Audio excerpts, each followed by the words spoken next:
Well, I don't know about you, but I am so ignited by the story of Esther. I've been thinking a lot about this young girl who rises to prominence and then is faced with a challenging decision to risk her very life to speak up and speak out for her people. What a beautiful lesson, what an example for all of us today when it comes to social justice.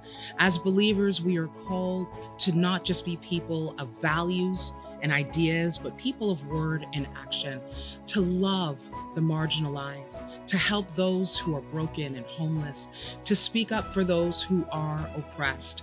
And I'm thinking about what's required in this season, and I think for you and I, the word is courage. God is calling us to be people, women and men of courage as we do what is right. And I was thinking about that acronym BRAVE. I broke it down just so that I could really understand it for myself. And I wanted to share this with you.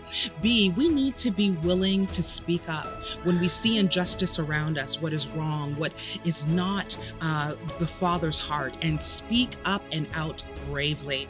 We need to be willing to reach across cultural divides, building authentic relationships with those who do not look like us, sitting at the table, loving and living authentically. A, we need to advocate, especially those who are in a position of privilege, to make space for those that are of visible minorities, those that have diverse voices, making space, carving space at the table, in boardrooms, in platforms, wherever you can, and allowing those voices to be amplified. V, I think about that old word valor, which means courage. And courage looks different depending on the season and the moment.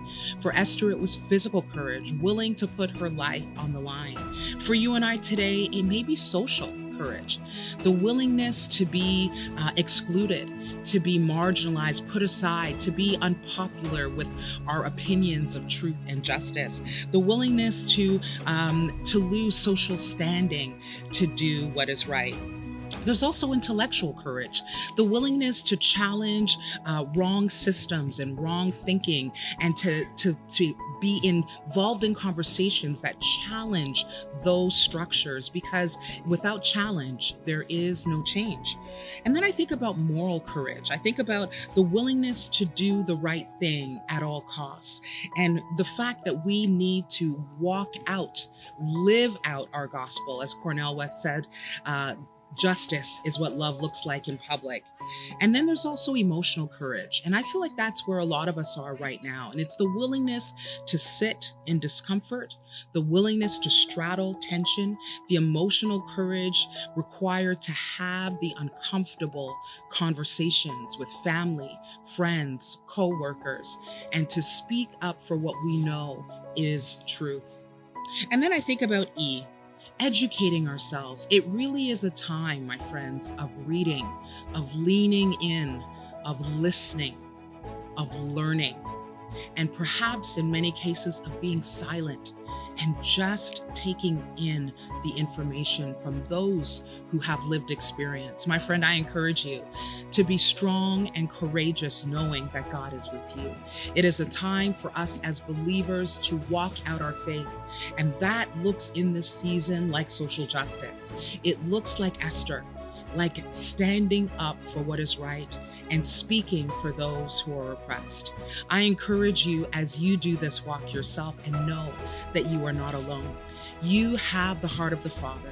He called us to love those who are broken, those who are homeless, to clothe those that are naked, to feed those that are hungry. This is our great commission as believers. So let's buckle up.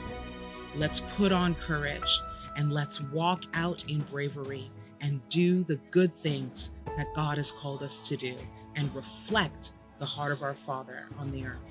God bless you.